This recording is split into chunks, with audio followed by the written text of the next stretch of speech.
ఓం నమో భగవతే వాసుదేవాయ.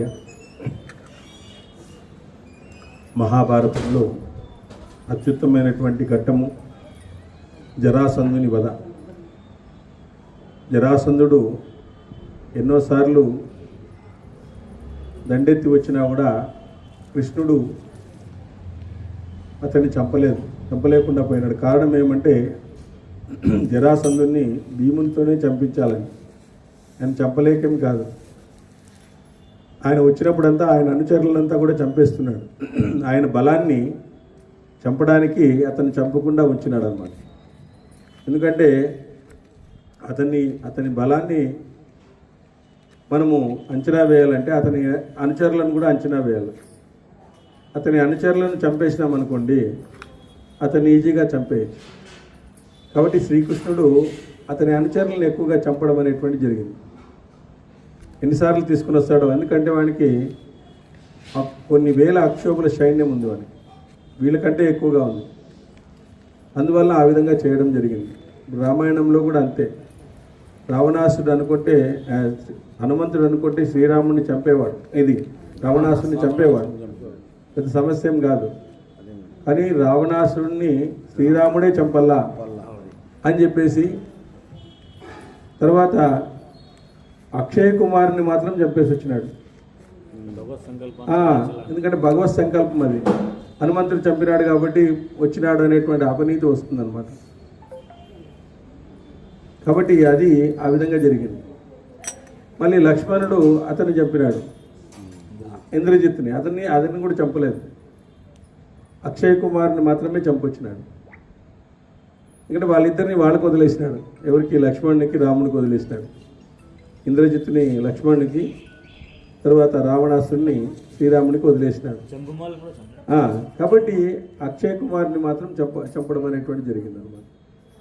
సో ఈ విధంగా దాంట్లో వ్యూహాలు, ప్రతి వ్యూహాలు, ఎవరు చంపాలి అనేటువంటి కార్యము ఎవరితో ఆ దైవ కార్యం అనేటువంటిది లిఖించబడిందో వారి చేత చంపబడ్డం అనేటువంటి జరిగింది. కాబట్టి అట్లాంటి విచిత్రమైనటువంటి మలుపులు తిరుగుతుంది ఈ శ్రీ మహాభారతం. ఈ మహాభారతంలో మనము 19వ అధ్యాయం సభాపర్వంలో ఉన్నాం. శ్రీకృష్ణుడు ఇలా అన్నాడు: ఆ తర్వాత కొంతకాలానికి మహాతపస్వి అయిన చండకౌశికుడు మరలా మగధ దేశానికి రావడం అనేటువంటి జరిగింది.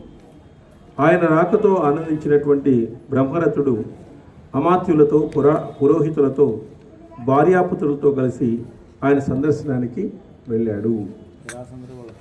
తండ్రి భారత అర్ఘ్యపాద ఆచమనీయాలతో రాజ్యముతో పాటు కుమారుణ్ణి ఆయనకు నివేదించినాడు. రాజా పూజ్యులైన ఆ మహర్షి రాజు చేసిన సత్కారాన్ని స్వీకరించి మనసులో ఆనందించి ఆయనతో ఇలా అన్నాడు: రాజా, దివ్య దృష్టితో నేనంతా తెలుసుకున్నాను. నీ కుమారుడు ఎటువంటి వాడు కాగలడో వినండి. ఆయన ఎటువంటి వాడు కాగలడో మీరు వినండి అని చెప్పేసి చెప్తున్నాడు. ఈ నీ కుమారుడు రూప, సత్వ, బలవ, తేజస్సుతో జన్మించినాడు. ఈ కుమారుడు సామ్రాజ్య లక్ష్మితో సంపన్నము కాగలడు. మొత్తము రాజ్యాన్నంతా కూడా సామ్రాజ్య లక్ష్మి ఆయనకు వరిస్తుంది. ఇతను సంపన్నవంతమైనటువంటి రాజ్యాన్ని ఏర్పాటు చేసుకుంటాడు అని చెప్పినారు. ఆ వైభవం అంతా తన పరాక్రమంతో పొందగలడు.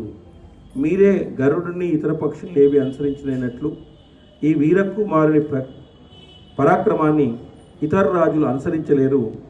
ఇతని శత్రువులైన వారు నశిస్తారు. సో ఇతర రాజులకు భిన్నంగా ఇతను ఉంటాడు. ఇతని శత్రువులంతా కూడా నశించిపోతారు. ఆ విధంగా సామ్రాజ్య లక్ష్మి ఆయన్ని వరించి కూర్చుంటుంది. ఆ విధంగా శత్రువులు లేనటువంటి రాజుగా ఈయన మిగులుతాడు అని చెప్పేసి చెప్తారు. రాజా, నదీ వేగం పర్వతాన్ని పీడించినట్లుగా దేవతలు ప్రయోగించిన ఆయుధాలు కూడా ఇతన్ని గాయపరచలేవు. దేవతలు ఏ ఆయుధాన్ని ప్రయోగించినా కూడా అతని గాయపరచడం అంటూ ఉండదు. అభిషక్తుడైన రాజులందరూ శిరస్సులపై ఇతడు ప్రకాశిస్తాడు. సూర్యుడు ఇతర గ్రహాల కాంతిని అపహరించినట్లుగా ఈ బాలుడు అందరి తేజస్సును అపహరిస్తాడు. సో అందరిలో ఉండేటువంటి తేజస్సు ఇతనిలో రావడం అనేటువంటి జరుగుతుంది. అత్యంత తేజోమూర్తిగా తేజోవంతుడుగా ఇతను బాసిల్లుతాడు, ఇతను రాజుగా వర్ధిల్లుతాడు అని చెప్తున్నాడు. సమృద్ధ సేనలు వాహనాలు గల రాజులైన ఈ బాలుని ఎదిరిస్తే అగ్ని మీద మిడతల వలె నశించిపోతారు. మిడతలు ఏ విధంగా అయితే అగ్నికి ఆకర్షణకు లోనై దాంట్లో పడి చనిపోతాయో, ఈ రాజును ఎదిరించినటువంటి వాళ్ళు, ఈ బాలుని ఎదిరించినటువంటి వాళ్ళు ఎవరైనా కూడా అగ్ని మీద మిడతల వలె నశించిపోతాయి అని చెప్పేసి చెప్తున్నాడు. వర్షాకాలంలో సముద్రుడు ఉప్పొంగిన నదీ జలాలను తనలో లీనం చేసుకున్నట్టుగా ఈ బాలుడు రాజులు కూడబెట్టిన సంపదలన్నింటినీ కూడా గ్రహించగలడు. సో వర్షాకాలంలో ఏ విధంగా అయితే నదులన్నీ కూడా సముద్రాన్ని చేరాలని ఆరాటపడుతూ ఉంటాయి. ఎందుకంటే నదుల యొక్క పుట్టుక స్థానము సముద్రమే. అవి మళ్ళీ సముద్రంలోకి కలవాల్సిందే. ఎందుకంటే మనిషి కూడా అంతే, ఎప్పటికైనా కూడా ఆత్మలోకి కలసాల్సిందే. కాబట్టి ఎప్పుడు కూడా ఆత్మలోకి కలసాల్సిందే, ఆత్మలో లీనం కావాల్సిందే. సో అది కానంత వరకు జన్మ పరంపరలు కొనసాగుతూనే ఉంటాడు. భగవంతుడు ఇచ్చినటువంటి మనకిచ్చినటువంటి వివేకము, మనకిచ్చినటువంటి విచక్షణ, ఇవన్నీ కూడా మనం ఉపయోగించుకోవాలి. ఎప్పుడైతే మనం ఉపయోగించుకోమో మనకు జంతువుకు పెద్దగా తేడా అనేటువంటిది లేదు. మనము భౌతికమైనటువంటి కోరికల్లో పడి ఇతరులతో మనం పోల్చుకుంటూ మన జీవితాన్ని మనం తక్కువ చేసుకొని అనేక రకాలైనటువంటి భారీ కష్టాలకు ఈరోజు మనసును విచలితం చేసుకుంటున్నాం, మనసును స్థిరత్వంగా లేకుండా చేసుకుంటున్నాం, కంపారిజన్ చేసుకుంటున్నాం, ఒకరికొకరు కంపారిజన్ చేసుకుంటున్నాం. అతనికి ఉన్నది నాకు లేదే, నాకున్నది అతనికి లేదు. కాబట్టి ఈ విధమైనటువంటి నాకున్నది అతనికి లేదు అంటే అహంకారము, అతనికి ఉన్నది నాకు లేదు అంటే అసూయ. ఈ విధంగా మనము రోజు కూడా ఈ విధంగా కంపేర్ చేసుకుంటూ ఏం చేస్తున్నామంటే మనకిచ్చినటువంటి అమూల్యమైనటువంటి జీవిత కాలాన్ని మనం వ్యర్థం చేసుకుంటున్నాం ఈరోజు. ఎందుకంటే ఈ పరంపరలో మనిషి యొక్క జన్మలో ఈ భూమి మీద పుట్టినటువంటి వాళ్ళందరూ కూడా మరణించాల్సిందే. అది అందరి శాసనం, అది దైవ శాసనం. అది మధ్యలోకంలో ఉండేటువంటి వాళ్ళందరూ కూడా మరణించాల్సిందే. కానీ ఆ మరణించేది నిజమైనప్పుడు ఆ జీవితాన్ని సంతోషంగా అనుభవించడం అనేటువంటి చేయాలి. దుఃఖముతో చచ్చిపోవడం మేలా, సంతోషంతో చచ్చిపోవడం మేలా? చెప్పండి.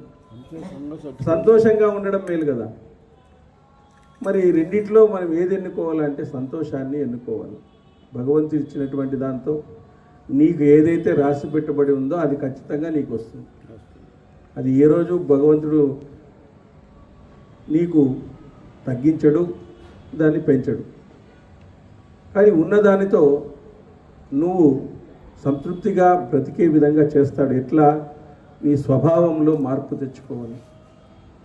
మనిషి స్వభావంలో ఎప్పుడు కూడా మార్పు రావాలి. మార్పు ఎలా వస్తుంది అంటే ఇలాంటి గ్రంథాలను మనం పఠించడం వల్ల, పఠించే గ్రంథాలు కాదు, ఇవి పాటించే గ్రంథాలు. కాబట్టి ఇలాంటి గ్రంథాల వల్ల మన యొక్క స్వరూపం మారుతూ ఉంటుంది, మన యొక్క స్వభావం మారుతూ ఉంటుంది. స్వభావము మార్చుకోలేనటువంటి వాడు దేవుడు. అతనికి అన్నీ ఏమీ మార్చుకోవాల్సిన పని లేదు, అన్నీ ఉన్నాయని. ప్రకృతి స్వరూపాన్ని మార్చుకుంటూ ఉంటుంది, మనిషి స్వభావాన్ని మార్చుకుంటూ ఉండాలి.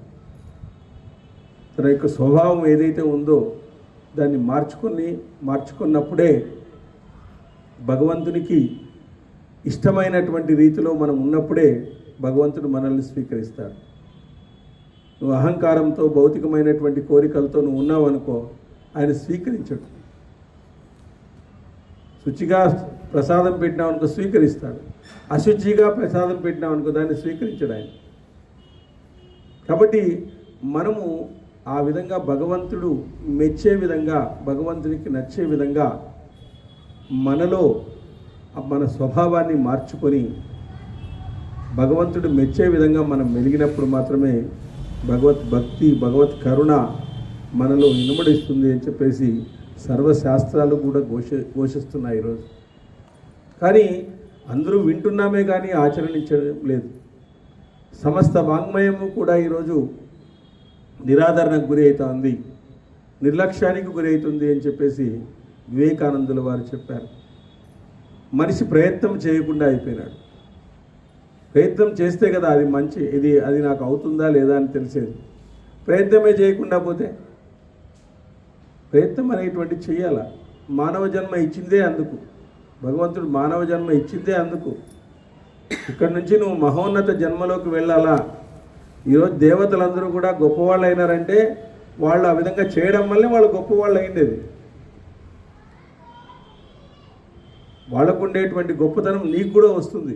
నువ్వే దేవుడు అని చెప్పినప్పుడు శంకరాచార్యులు వారు ఏం చెప్పినాడు? అద్వైతంలో అహం బ్రహ్మాస్మి అని చెప్పినాడు, ప్రజ్ఞానం బ్రహ్మ అని చెప్పినాడు, తత్వమసి అని చెప్పినాడు. మరి ఇది సత్యమైనటువంటి వాక్యాలు.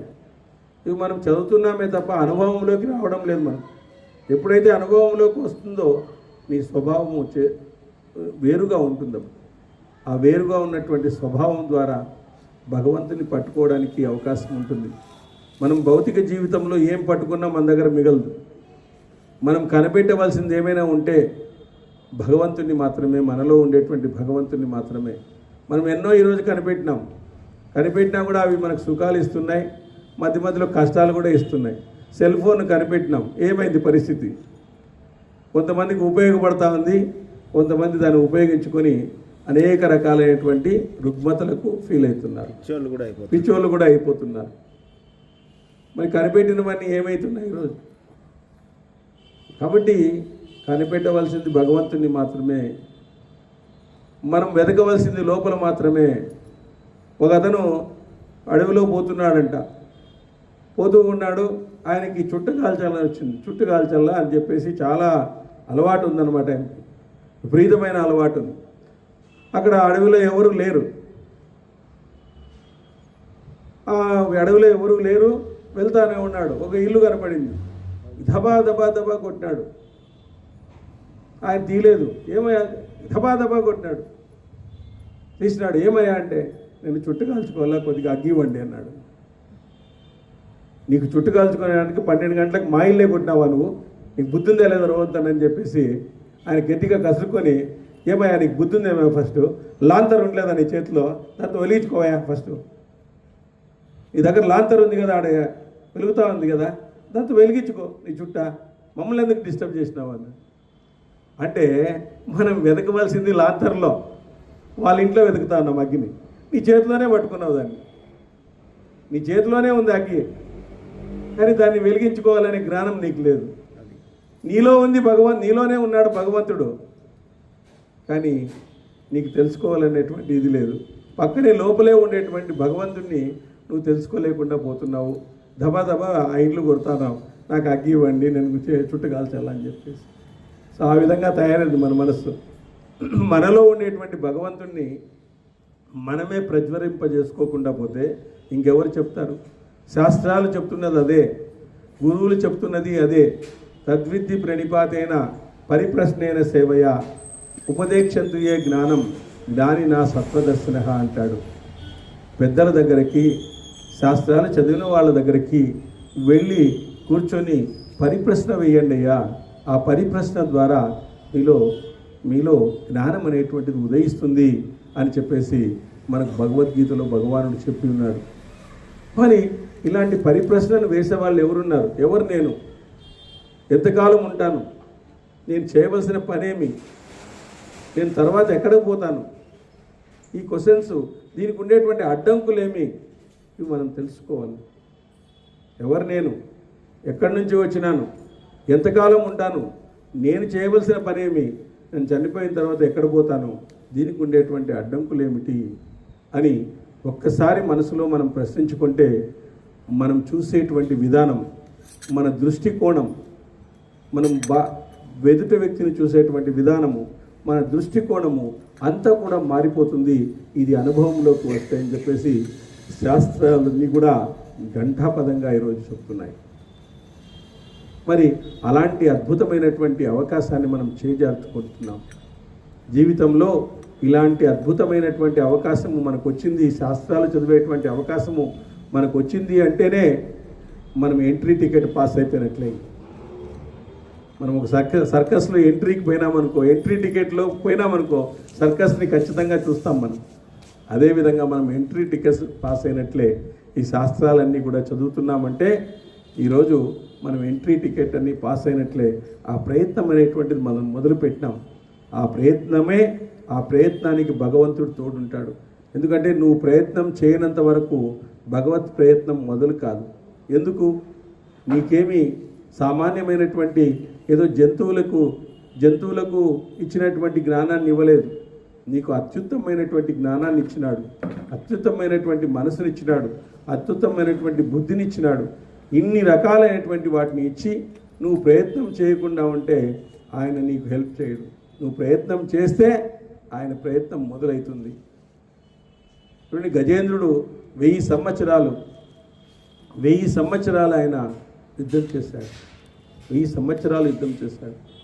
1000 సంవత్సరాల తర్వాత నేను ఇంకా జయించలేను, నా కాలు బయటకు వచ్చే ఛాన్స్ లేదు, ఇంకా ముసలి విపరీతంగా పట్టుకునింది, కాబట్టి స్వామి నువ్వే శరణం, నువ్వే ఇంక శరణం అని చెప్పేసి, నీవే తప్ప ఇతం పరంబెరుగా, నువ్వే తప్ప ఇంకా ఎవరు నన్ను రక్షించలేరయ్యా అని చెప్పేసి అంటే అప్పుడు భగవంతుడు కదిలి వచ్చినాడు. ఎలా ఉండేవాడు అలాగా పరిగెత్తి వచ్చేసినాడు. సో మనం ప్రయత్నం అనేటువంటి చేయడం లేదు. మరి భగవంతుడు ఎలా కాపాడుతాడు చెప్పండి? కాబట్టి ఆ ప్రయత్నం చేయడమే భగవద్భక్తికి నాంది పలుకుతుంది, మనం ముందుకు పోవడానికి నాంది పలుకుతుంది. కాబట్టి ఇక్కడ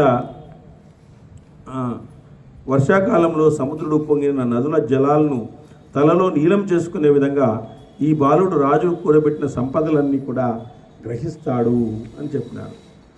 సర్వశాస్త్రాలు ధరించే భూమి శుభాశుభాలన్నింటినీ సమానంగా భరించినట్టుగా మహాబలుడైన ఆ బాలుడు చాతుర్వర్ణాన్ని చక్కగా ఆదరించగలడు.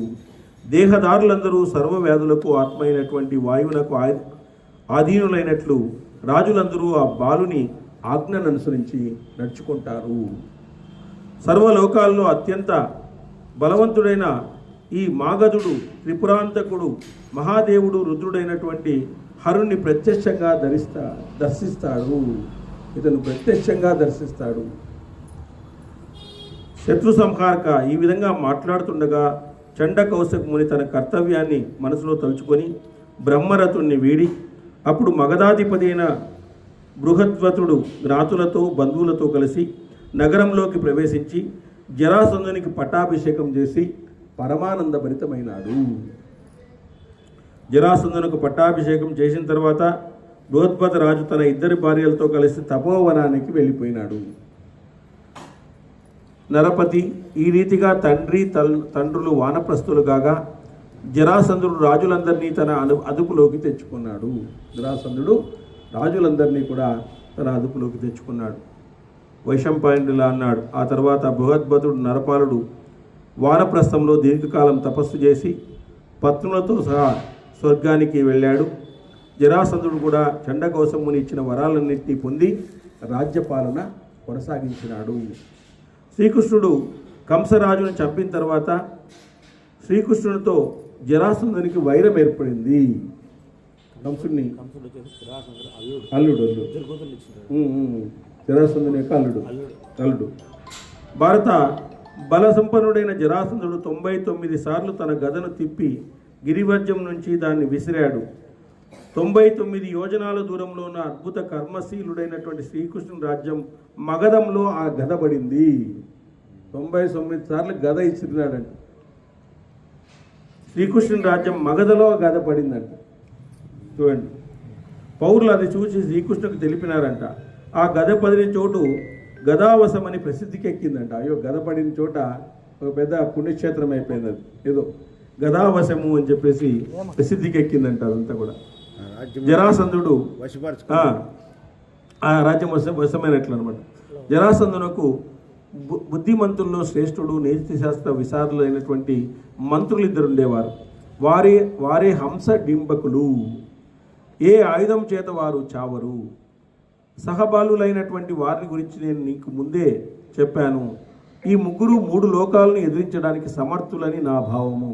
ఆ 2 మంత్రులు, ఈ జరాసంధుడు, ముగ్గురు కలిస్తే ముల్లోకాలను జయించేటువంటి వాళ్ళు తయారయ్యారు వీళ్ళు. ఈ విధంగా వీర మహారాజా ఈ రీతిగా నీతిని అనుసరించియే నాడు బలవంతులైన కకుర అందక వృష్టివీరులు జరాసంధుని ఉపేక్షించినాడు. వాయుదేవుడు పలికినాడు, వాసుదేవుడు హంసదిండిపుకులు నాశనమైనారు.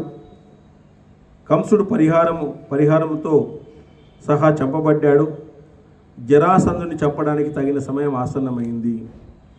హంసదిండకులు నాశనమైనారు. ఇంతకుముందు మనం తెలుసుకున్నాం. తర్వాత కంసుడు పరివారంతో సహా చంపబడ్డాడు. ఇంకా ఉన్నది జరాసంధుడు ఒక్కడే. కాబట్టి ఇతని యుద్ధంలో దేవాసులందరినీ జయింపగల సఖ్యం కాడు. బాహుబలంతోనే ఇతను చంపాలి. ఇతని యుద్ధంలో దేవాసులందరికీ జయింప సఖ్యం కాడు. ఇతన్ని యుద్ధంలో ఎవరు గెలిచలేరు. ఆయుధాలతో పోతే లేదు, ఆయనకు వరాలు ఉంటాయి, అన్ని వరాలు ఉంటాయి. కాబట్టి బాహుబలంతోనే ఇతన్ని చంపాలి అని తెలుసుకున్నాము. నాలో రాజనీతి ఉంది, భూమిలో బాహుబలం ఉంది, అర్జునులో రక్షణ సామర్థ్యం ఉంది. యాగానికి 3 అగ్నులు ప్రధానమైనట్లు మనం జరాసంధుని అణిచివేయగలము. వీళ్ళు చెప్తున్నారు. ఎవరు? భీముడు బాహుబలంతో, అర్జునుడు రక్షణ సామర్థ్యంతో, యాగానికి 3 అగ్నులు ప్రధానమైనట్టుగా మన జరాసంధుని మనం అందరూ కూడా అణిచివేయగలము అని చెప్తున్నాడు. ఏకాంతంలో మనం నిర్బంధిస్తే ఆ జరాసంధు నిస్సందేహంగా మనలో ఒకరితో యుద్ధానికి అంగీకరిస్తాడు. అవమానము, లోపము, బహువీర్యము వీటితో గర్వితుడై భీమసేనుతో యుద్ధానికి సన్నద్ధుడవుతాడు. ఏకాంతంలో మనం నిర్బంధించినామనుకోండి, ఖచ్చితంగా యుద్ధం చేస్తాడు. అతను మళ్ళీ యుద్ధం చేస్తాడు. కాబట్టి అప్పుడు భీమసేనుడు రెడీగా ఉంటాడు ఆయనతో యుద్ధం చేయడానికి. విజృంభించిన లోకాన్ని యముడు తన శక్తితో నశింపజేయనట్లుగా గొప్ప బాహుబలం, శరీర బలం గల అర్జునుడు అతన్ని పడగొట్టడానికి సమర్థుడైనటువంటి వాడు. నాపై విశ్వాసం ఉంటే, నా హృదయాన్ని నువ్వు తెలుసుకుంటే భీమసేనార్జునులను న్యాసభూతులుగా తిరిగి అప్పగించువానిగా వెంటనే నాకు చెయ్యి అని చెప్పినాడు. శ్రీకృష్ణుడు ఈ పలుకులను విని యుధిష్ఠిరుడు ముఖంలో ఆనందం వెల్లివిరిసింది. భీమార్జునులతో చూసి ఇలా అంటున్నాడు, ధర్మరాజు విధంగా అంటున్నాడు, శ్రీకృష్ణ, అచ్యుత, శత్రునాశక, ఈ విధంగా ఎన్నడూ పలకవద్దు. పాండవులకు నీవే నాథుడవు, నిన్ను ఆశ్రయించే మేము ఉన్నాం. నువ్వేనయ్యా, ఇంక వేరే ఎవరున్నారు మాకు? భగవంతుణ్ణి నమ్ముకున్నటువంటి వాళ్ళు మేమందరూ కూడా. పాండవులకు నువ్వే నాథుడవు, నిన్ను ఆశ్రయించే మేమున్నాం. నువ్వు పలికేదంతా సిద్ధిస్తుంది. నువ్వు ముందు లేకుండా పోతే వారికి జయలక్ష్మి లేకుండా పోతే వాళ్ళని వరిస్తుంది జయలక్ష్మి. జరాసంధుడు ఇంకా చనిపోయినట్లే. రాజులందరూ పీడింపబడతారు, నీ ఆదేశాన్ని పాటించే నేను రాజసూయ యాగం చేయడము తథ్యము. ఎందుకంటే రాజసూయ యాగం చేస్తానన్నప్పుడే ఈ ప్రస్తావన వచ్చింది. జరాసంధుని ఎలాగైనా కూడా చంపిన తర్వాతనే నువ్వు రాజసూయ యాగం చేయాలా, అంతవరకు చేయడానికి వీల్లేదు అని చెప్పినాడు. జగన్నాథ, నరశ్రేష్ఠ, శీఘ్రంగా ఈ పని నెరవేర్చేటట్లు యత్నించు, జాగృతమై ఆచరించు. ధర్మార్థ కామాలు లేని దుఃఖించే రోగార్తిని జీవితం వలె మీరు ముగ్గురు లేని జీవితాన్ని నేను ఇష్టపడను. కాబట్టి కృష్ణుడు లేని అర్జునుడు లేడు, అర్జునుడు లేని కృష్ణుడు లేడు, కృష్ణుడు లేని అర్జునుడు లేడు, అర్జునుడు లేని కృష్ణుడు లేడు. ఈ కృష్ణార్జునులకు జయింప సఖ్యం కానిది లోకంలో లేదని నా అభిప్రాయము ఉన్నది. ఎందుకంటే నా సౌరినా వినా పార్థ, నా సౌరి పాండవ వినాహ వాజేయ యుర్లోకే కృష్ణయోతి మే మతిహి అంటున్నాడు. అంటే కృష్ణుడు లేకుండా అర్జునుడు లేడు, అర్జునుడు లేకుండా నరనారాయణులు ధర్మాన్ని స్థాపించడానికే అవతారంలో రావడం అనేటువంటి జరిగింది. ఈ నరనారాయణులు ఈ విధంగా వచ్చిన తర్వాత ద్వాపర యుగంలో మనుషుల యొక్క స్వభావాలు ఏ విధంగా ఉంటాయి, ఏ విధమైనటువంటి స్వభావాలతో ఏ విధమైనటువంటి మనకు తప్పులు జరుగుతాయి సమాజంలో, మరి ఇవన్నీ మనం చక్కదిద్దకపోతే కలియుగంలో మానవులు ఎంతో వాళ్ళు కష్టాలకు గురి అవుతారు. చాలా కష్టాలకు గురి అవుతారు. ఎందుకంటే కలి ప్రవేశం ఉంటుంది, ద్వాపరయుగము ఎండింగ్లోనే కలి ప్రవేశం ఉంటుంది. కాబట్టి మరి కలియుగంలో మార్గదర్శనం చేయాలి అంటే మరి ఈ గ్రంథాలన్నింటిలో ఉండేటువంటి స్వభావాల్ని తెలియచేసుకోవాలి ఈరోజు. ఎందుకంటే ఒక్కొక్కప్పుడు రాక్షసులు వేరే వేషాల్లో ఉండేవాళ్ళు, మనుషులు మామూలు వేషాల్లో ఉండేవాళ్ళు. కానీ ఇప్పుడు మనుషులంతా ఒకే రకంగా ఉన్నారు. ఎవరు రాక్షసులో తెలియదు, ఎవరు మనుషులో తెలియదు, ఎవరు మంచివాళ్ళో తెలియదు, ఎవరు గొప్పవాళ్ళో కూడా తెలియదు. వాళ్ళలోనే ఉంది ఈరోజు.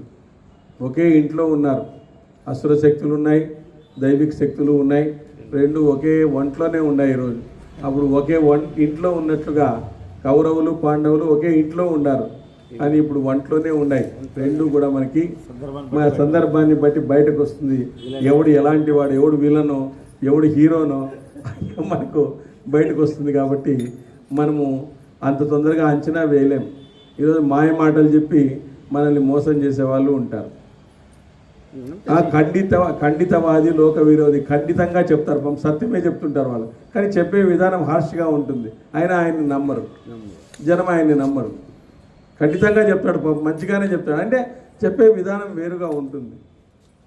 ఆయన ఖండితవాది లోక విరోధి అంటారు. ఖండితంగా చెప్తాడు, ఇదేనయ్యా ఇదే అంటే కూడా అతను నమ్మరు. సో ఇట్లా అనేక రకాలైనటువంటి స్వభావాలు ఉంటాయి. ఈ స్వభావాల మధ్యలో మనం ఉండాలి. ఈ స్వభావాల మధ్యలో మనం నివసించాలంటే నాకు కొంతమంది అంటుంటారు, నాకు పాటలు అంటే ఇష్టము, నాకు భజన అంటే ఇష్టము, నాకు ప్రసాదం అంటే ఇష్టము, నాకు మంగళారతి అంటే ఇష్టము. ఇవన్నీ ఇష్టాలే, మంచివే కాదండి. ఎన్ని ఇష్టపడినా ఇష్టం లేని వస్తువును కూడా ఒకటి ఇష్టపడాలి ఆధ్యాత్మికతలో. ఏది అంటే జ్ఞానం. నీకు ఇష్టమున్నా లేకుండా పోయినా ఈ జ్ఞానాన్ని ఇష్టపడాల్సిందే. లేకపోతే నువ్వు ఆధ్యాత్మికంగా దూరం ఉన్నట్లే. ఎన్ని రోజులు ఈ విధంగా ఉన్నావు అంటే నువ్వు దూరంగా ఉన్నట్లే. నహి జ్ఞానేనైనా సదృశం పవిత్రమిజముచ్యతే అంటారు. అంటే జ్ఞానం అనేటువంటిది ఉన్నతమైనటువంటిది. జ్ఞానం అనేటువంటిదే నీకు ఆనందాన్ని ఇస్తుంది. అది భక్తి ద్వారా వస్తుంది. ఆ భక్తి కారణమవుతుంది జ్ఞానం సంపాదించుకోవడానికి. భక్తి ద్వారా మనము కర్మల ద్వారా భక్తి ద్వారా జ్ఞానం ద్వారా వైరాగ్యము పొందాలని చెప్పేసి మనకు భగవద్గీత చెప్పడం అనేటువంటి జరిగింది. కాబట్టి ఇక్కడ బలవంతుల్లో శ్రేష్ఠుడు, తేజోవంతుడు, వీరుడైనటువంటి భీమసేనుడు మీ ఇద్దరితో కలిసి ఏ పనైనా కూడా సాధించగలడు. నేర్పరులైన సేనాపతుల ద్వారా బాగుగా నడుపబడిన సేన సముదాయం గొప్ప కార్యాలను సాధిస్తుంది. లేనిచో ఆ సేన గుడ్డిదవుతుంది, విచక్షణ లేనిదవుతుంది. కావున నీసి విచారులతో సేవ నడిపించబడుతుంది. ఏ వైపున పల్లపు ప్రదేశం ఉంటే ఆ వైపు జనులు నీటిని మళ్లిస్తారు. ఏ వైపున రంధ్రం ఉన్నదో ఆ వైపు దీవరులు నీటిని మళ్లిస్తారు. అలాగే మీరు కార్యము చేయడానికి అనుకూలమైనటువంటి పద్ధతిని మనం పాటించాలా. ఎందుకంటే ఎదుర్కొనేటువంటి వాడు ఎన్నో అక్షోభుల సైన్యం ఉండేటువంటి వాడు. 24 అక్షోభుల సైన్యం ఉంది మన దగ్గర. వీళ్ళ దగ్గర ఉండేది 11 అక్షోభుల సైన్యమే ఉండేది. కాబట్టి ఆ విధంగా విచక్షణ లేనిది. కాబట్టి ఏ వైపున మనము నయకోవిదుడు లోక ప్రసిద్ధుడైనటువంటి శ్రీకృష్ణుని ఆశ్రయించి శరణు వేడి కార్యసాధనకై మనమందరూ కూడా ప్రయత్నిస్తాము. ఈ విధంగా కార్యసిద్ధి కోసం అన్ని రంగాల్లో బుద్ధి, నీతి, బలం, ప్రయత్నం, ఉపాయం తెలిసిన గోవిందుడు మన ముందు నిలుపుకుందాం. చూడండి, అన్ని రంగాల్లో ముందు ఉన్నటువంటి అంటే భగవంతుడు బుద్ధి, నీతి, బలము, ప్రయత్నము, ఉపాయము తెలిసినటువంటి గోవిందుడు. అంటే భగవంతుడికి అన్నీ తెలుసు. ఎవరిని ఎలా చంపాలి, ఎవరిని ఎలా చంపకూడదు అనేటువంటిది అన్నీ తెలుసు. ఇప్పుడు కాలయముడు చంపేటప్పుడు పరిగెత్తిచ్చినాడు. ఎవరిని? కృష్ణుడిని పరిగెత్తిచ్చినాడు. కానీ ఆయన ఏం చేసినాడు? గుహలోకి దూరి ముచుకుంద మహర్షిని ఆయన నిద్రపోతున్నప్పుడు అక్కడే ఉండి దాక్కొనేసినాడు. ఆ ముచుకుంద మహర్షి చూస్తే వాడు భస్మం అయిపోతాడు. వీడు కాలయముడు పోయి ఆ మునిని కాలుతో కొట్టినాడు. అయిపోతూనే వాడు చనిపోయినాడు. కాబట్టి కొన్ని చోట్ల బలాన్ని ఉపయోగించాలా, కొన్ని చోట్ల నీతిని ఉపయోగించాలి, తెలివిని ఉపయోగించాలా అని చెప్పేసి కృష్ణుడే ముచుకుంద మహర్షి గుహలోకి వెళ్ళిపోతాడు, పరిగెత్తిపోతాడు. వీడు కాలయముడు పరిగెత్తించుకుంటూ పోతాడు కృష్ణుడిని. పరిగెత్తాడు కృష్ణుడు, వీడు వెనక్కిపోతుంటాడు. వెనక్కి పోయి ముచుకుంద మహర్షికి ఒక ఇది ఉంటుంది, అతను నిద్ర లేపినారంటే చచ్చిపోతాడు. కళ్ళు తెరిచినారంటే దాని నుంచి వచ్చే అగ్ని జ్వాలతో చచ్చిపోతాడు, బూడిదైపోతాడు అనమాట. సో శ్రీకృష్ణుడు ఆ గుహలోకి వెళ్ళిపోతాడు. ఇతనేమో అని చెప్పేసి కాలుతో తనేస్తాడు. మీ మునిని అడ్డం ఉంటాడని చెప్పేసి కాలుతో తనేస్తాడు. తనేస్తున్నాను చూస్తాడు, అయిపోయి చనిపోతాడు. సో కొన్ని చోట్ల బల ప్రయోగం కంటే బుద్ధి ప్రయోగం చాలా ముఖ్యము అని చెప్పేసి శ్రీకృష్ణ భగవానుడే చెప్తాడు అక్కడ. కాబట్టి ఈ విధంగా గోవిందుడు మనం ముందు నిలుపుకుందాం. యుధిష్ఠిరేష్ట సమస్త కార్యసిద్ధికై మీ సహాయం స్వీకరించడం ఉత్తమం. అర్జునుడు శ్రీకృష్ణుడిని అనుసరించాలి, అర్జునుడు భీముణ్ణి అనుసరిస్తాడు. యుద్ధనీతి, విజయం, బలం మూడింటిని సక్రమంగా కలిపి పరాక్రమం చూపిస్తే తప్పక కార్యము సిద్ధిస్తుంది అని చెప్పినాడు. వైశంపాయనుడు జనమేజయ యుధిష్ఠిరుని వాక్యాలు విన్న తేజస్సులు శ్రీకృష్ణ భీమార్జునులు ముగ్గురు మగధ రాజ్యం అయినటువంటి జరాసంధునితో యుద్ధం చేయడానికి రాజధాని వైపు బయలుదేరినారు. వారు మూడు తేజోవంతులుగా స్నాతకులైనటువంటి బ్రాహ్మణులు వస్త్రాలు ధరించి క్షత్రియ రూపాన్ని దాచుకున్నారు. అదే సమయాన స్నేహితుల అభినందనలు తెలిపే మాటలు విన్నారు. జరాసంధునిపై కోపంతో వారు అధికంగా మండిపోసాగారు. నాతులను ఉద్ధరించడానికి వారిలో తేజస్సు బహిర్గతమైంది. ఆ సమయాన వారు ముగ్గురు సూర్య చంద్రాగ్నుల తేజలతో మిక్కిలిగా ప్రకాశించినారు. ఒకే కార్యాన్ని సాధించే తలపుతో యుద్ధములో అపజయమెరుగని నరనారాయణులై అర్జున శ్రీకృష్ణులు భీమును ముందుంచుకొని జరాసంధుని తప్పక వధిస్తామనే నమ్మకం యుధిష్ఠిరునకు కలిగించినారు. వీళ్ళు ముగ్గురు కూడా 3 అగ్నుల వలె వాళ్ళు చెలరేగుతున్నారు. జరాసంధుని చంపడానికి బయలుదేరినారు. కనురెప్ప వేయడం, తెరవడం అనేటువంటి చిన్న పనులు మొదలుకొని మహాప్రలయాంతకం ఉండే అన్ని పనులు సాధించగల సమర్థులు నరనారాయణులు. అదేవిధంగా ధర్మ అర్థకామ సాధనాలతో లోకాలను మానవులకు కల్పించగల సామర్థ్యం కలిగినటువంటి వారు. ఆ విధమైనటువంటి ఆ సృష్టి కార్యాన్ని నడిపేటువంటి వాళ్ళందరూ కూడా అనేక బ్రహ్మ విష్ణు మహేశ్వరులుగా ఆ శక్తి రూపము ఆ విధంగా సంతరించుకుందనమాట. వాళ్ళు ఏమైనా చేయగలుగుతారు. వారు ముగ్గురు కురు దేశాల నుంచి బయలుదేరి కురుజంగలం మధ్యలోని పద్మ సరోవరాన్ని చేరినాడు. కాలకుట పర్వతాన్ని దాటి ఒకే పర్వతంపై ప్రవహించే గంధకి, మహాశోణ, సదా, నిర, వీర అనే నదులు క్రమంగా దాటి ముందుకు సాగారు. అదే మార్గంలో సుందరమైన సరయూ నదిని దాటారు. పూర్వకోసల దేశంలో అడుగుపెట్టారు. చాలా నదులు చూస్తూ కోసల దేశాన్ని దాటి మిథులకు చేరారు. గంగను, చోణభద్రను దాటి వారు ముగ్గురు తూర్పు ముఖంగా బయలుదేరినారు. దర్భలతో వస్త్రాలతో శరీరాన్ని కప్పుకొని కార్యసాధకులై వారు మగర రాజ్య సీమలోకి ప్రవేశించినారు. వారు సదా గోధనముతో జలముతో శుభ వృక్షాలు గల గోధనం అనే పర్వతాన్ని చేరి అక్కడి నుంచి మగధ రాజ్యాన్ని చూశారు. మగధ రాజ్యానికి వెళ్ళిపోయినారు. కుంతీనందన చూడు, ఇది మగధ రాజ్యాన్ని. నిత్యము జల సమృద్ధితో పశు సంపదతో లోకాలకు దూరమై ప్రకాశిస్తూ ఉన్నది. సుందర భవనాలతో నిండి ఈ నగరం మనోహరంగా కనిపిస్తున్నది. ఇక్కడ విహరించడానికి ఉపయోగపడే విపులం, వరాహం, వృషభం, వృషగిరి అనేటువంటి 5 పర్వతాలు ఉన్నాయి. పెద్ద పెద్ద శిఖరాలు గల ఈ 5 సుందర పర్వతాలు నీడనిచ్చే చెట్లకి కూడా ఇందులో వ్యాపించి ఉన్నాయి. ఒకదానికోటి పెనవేసుకుని గిరిరాజ పురాన్ని సంరక్షిస్తున్నాయి. ఇక్కడ లొదుగు చెట్లతో నిండిన పెద్ద సరోవరం ఉంది. 5 పర్వతాల మధ్య లొదుగు చెట్ల మధ్య ఈ నగరం దాగి ఉంది. ఎటు చూసినా పూలతో వ్యాపించి బొద్దు గుప్పులతో సుగంధం కాములకు చాలా ఇష్టమైనటువంటిది. ఇక్కడే మిక్కిలి కఠిన వ్రతాన్ని ఆచరించే గొప్ప మనసు గల గౌతమ మహర్షి ఉసీనర దేశపు శూద్రశ్రీ ఆమె కన్యక ఉన్న సమయంలో కాంక్షీవతుడుగా మొదలుగల పుత్రులను జనింపజేసినాడు. కాబట్టి ఈ కారణంగా గౌతముడు రాజులపై ప్రేమతో అక్కడనే ఆశ్రమాన్ని నివసించసాగినాడు. ఆ అనుగ్రహంతో మగధ దేశాన్ని రాజులు సేవింపసాగినారు. అర్జున, పూర్వకాలంలో బలవంతులై అంగవంగ మొదలైన దేశాల రాజులందరూ గౌతముని గృహానికి వచ్చి అక్కడ అతనితో ఆనందింపసాగినారు. పార్త, గౌతముని ఆశ్రమ సమీపాన సుందర రాలైనటువంటి పిప్పల, రోదాద్రి, శుభలక్షాల వరుసలు ప్రకాశంగా ప్రకాశిస్తున్నాయి. ఇక్కడ శుక్రవాసి, అర్బుదం అనే పేర్లు గల శత్రుపీడకులైనటువంటి 2 ఏనుగులు ఉన్నాయి. మణినాగం అనేటువంటి పేరు గల ఏనుగులు కూడా ఉన్నాయి. మనువు ఆజ్ఞానుసారం ఈ మగధ రాజ్యం మేఘాలకు విడువరనిది. ఇక్కడ ఎల్లప్పుడూ సమయానుకూలంగా వర్షం పడుతూ ఉంటుంది. చండకౌశికుడనే ముని, మణిమంతుడనేటువంటి ఏనుగు దీన్ని అనుగ్రహ దృష్టితో చూస్తూనే ఉంటారు. వీళ్ళందరూ కూడా మగధ రాజ్యం ప్రస్తుతానికి పేరు వచ్చేసి బీహార్, జార్ఖండ్, పశ్చిమ బెంగాల్, ఉత్తరప్రదేశ్ అన్ని కలిపి మగధ రాజ్యం ప్రజెంట్. సో కాబట్టి శ్వేతవర్ణం గల వృషభగిరి, విపులం, వరాహం, శిథిలంతో వ్యాప్తమైనటువంటి మాతంగం, పర్వత శ్రేష్టమైనటువంటి చైతన్యం, ఈ పర్వతాలపై సిద్ధులకు మణిమందిరాలు ఏర్పడినాయి. యతులు, మహాత్ములు, మునులు ఆశ్రమాలు ఎక్కువగా ఉన్నాయి. వృషభుడు పరాక్రమశాలి, గంధర్వుడు, ఏనుగులు అక్కడ నివసించడం చేత ఆ నగరం అధిక శోభ కలిగి ఉంది.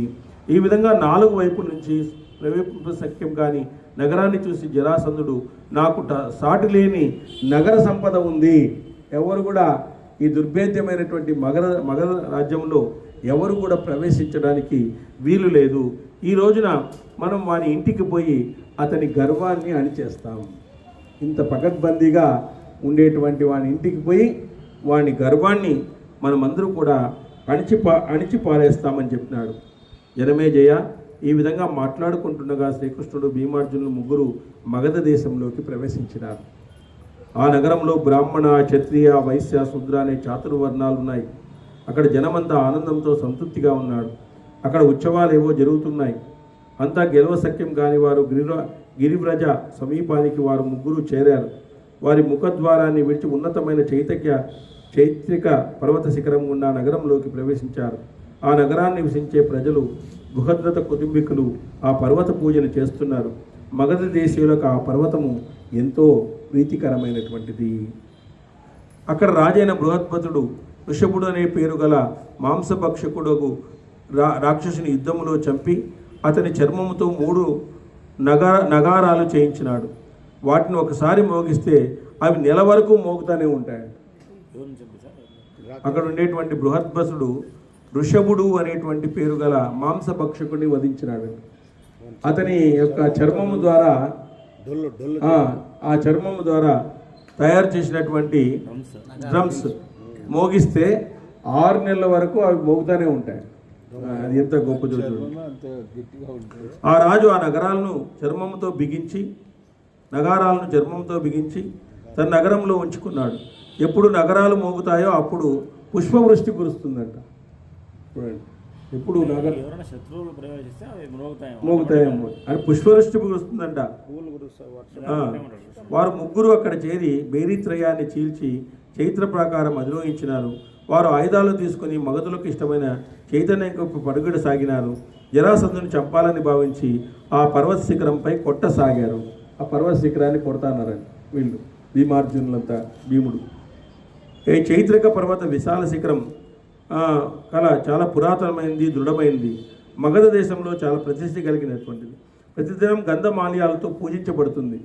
మనము శ్రీకృష్ణుడు ఏ విధంగా అయితే ఆ పర్వతాన్ని పూజించమన్నాడు, ఆ విధంగా గోవర్ధనగిరిని ఆ విధంగా వాళ్ళు ఆ పర్వతాన్ని పూజించేటువంటి వాళ్ళు భుజబలంతో విరగొట్టి ఆ పర్వత శిఖరాన్ని పడగొట్టసాగినారు.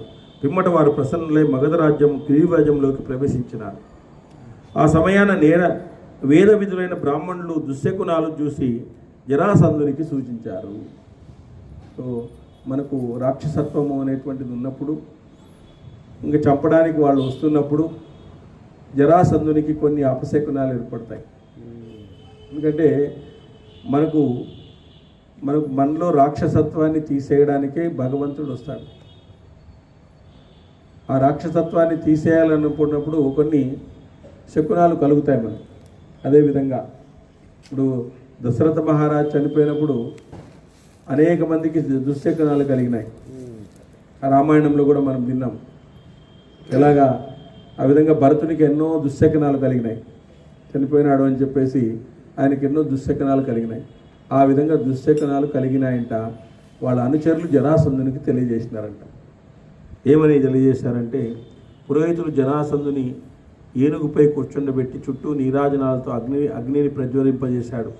ప్రతాపవంతుడైన జరాసంధుడు అనిష్టం శాంతించడానికి వ్రతదీక్ష గైకొని నియమాలను ఆచరిస్తూ ఉపవాసం చేశాడు.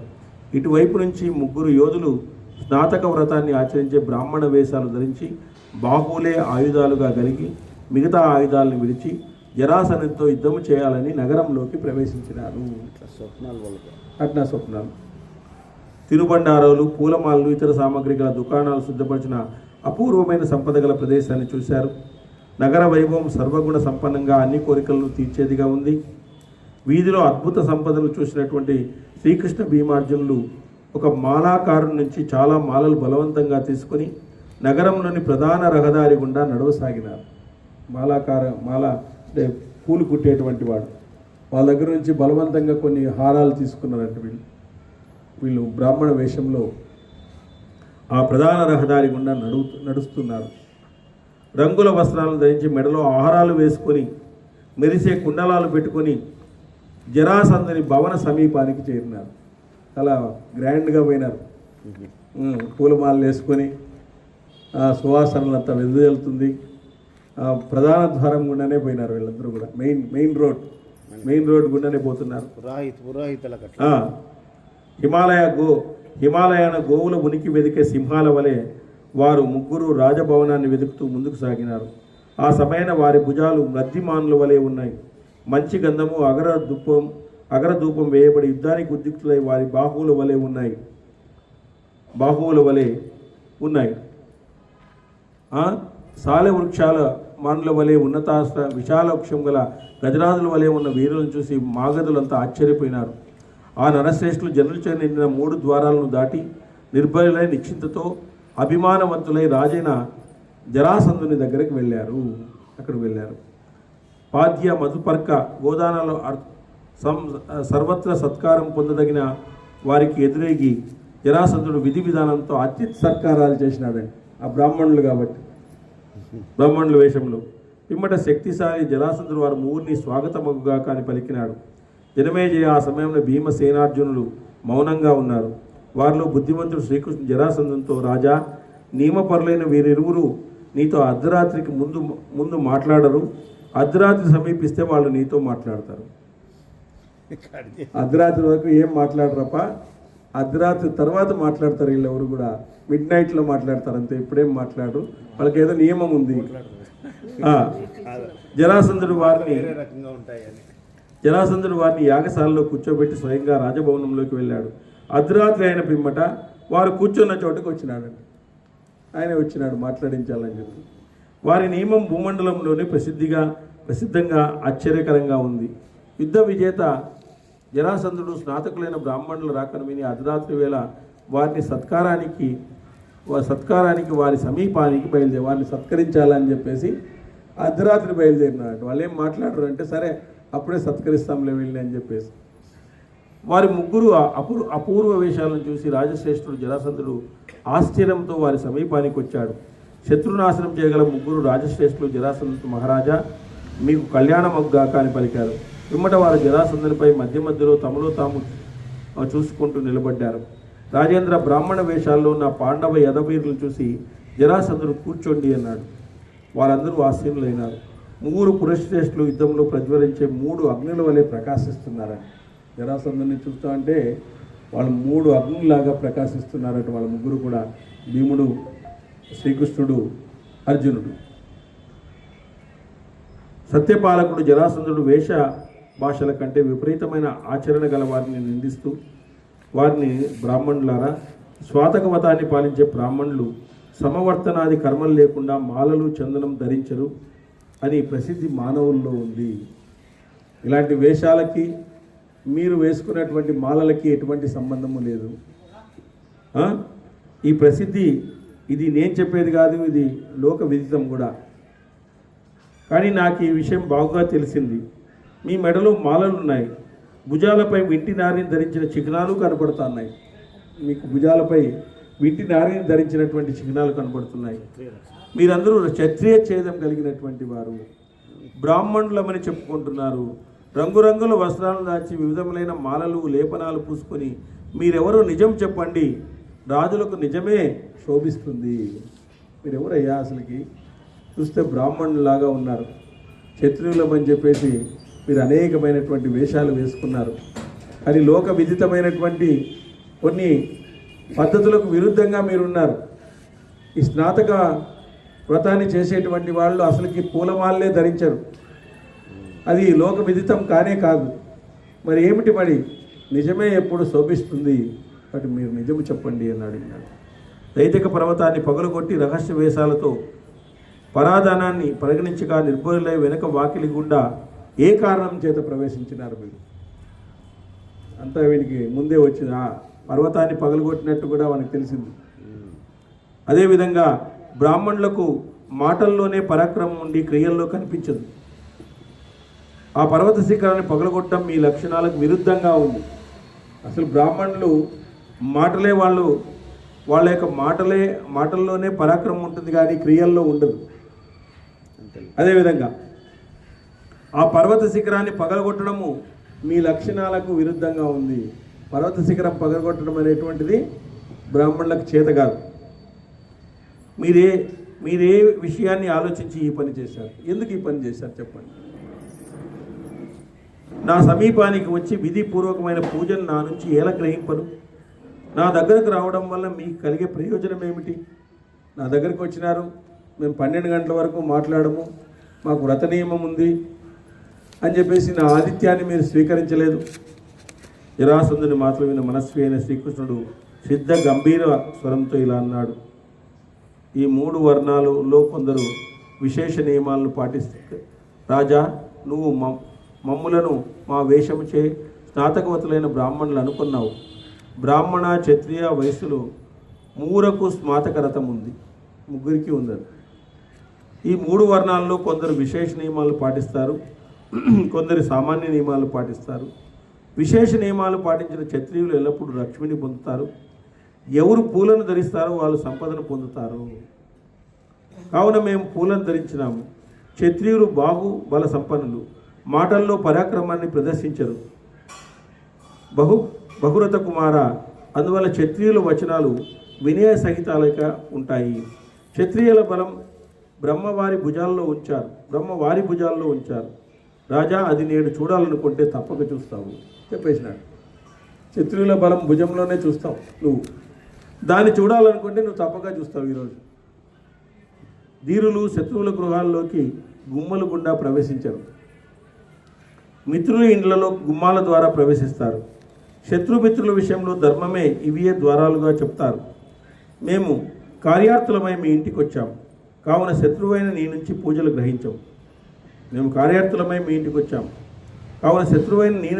గ్రహించము. ఈ విషయాన్ని బాగా అర్థం చేసుకో. ఇది మాకు చాలా కాలం నుంచి వస్తున్నటువంటి ఈ వ్రతము. ఇది చాలా కాలం నుంచి మేము ఇది చేస్తున్నాము. మీ కార్యార్థినే వచ్చాం, మిమ్మల్ని ఏదో అడగాలని మేము వచ్చినాం కార్యం కోసం. మీ సన్మానాన్ని మేము పెద్దగా స్వీకరించము. మేము అనేకమైనటువంటి వాళ్ళు కూడా ఈ స్నాతక వ్రతాన్ని చేస్తారు. కొంతమంది విశేష నియమాలు ఉంటాయి, కొంతమంది సామాన్య నియమాలు ఉంటాయి. కాబట్టి నువ్వు ఆ విధంగా అనుకోవడానికి వీలు లేదు అని చెప్పేసి శ్రీకృష్ణ భగవానుడు తెలియజేస్తున్నాడు. యదక్షర పదభ్రష్టం మాత్రాహీనంత యద్భవే సర్యం చమ్యతాదేవ నారాయణ నమోస్తుతే. రేపు యుద్ధం సిద్ధమవుతారు. వైరం కారణం శ్రీకృష్ణ జరాసంధులకు వైరం ఏర్పడుతుంది.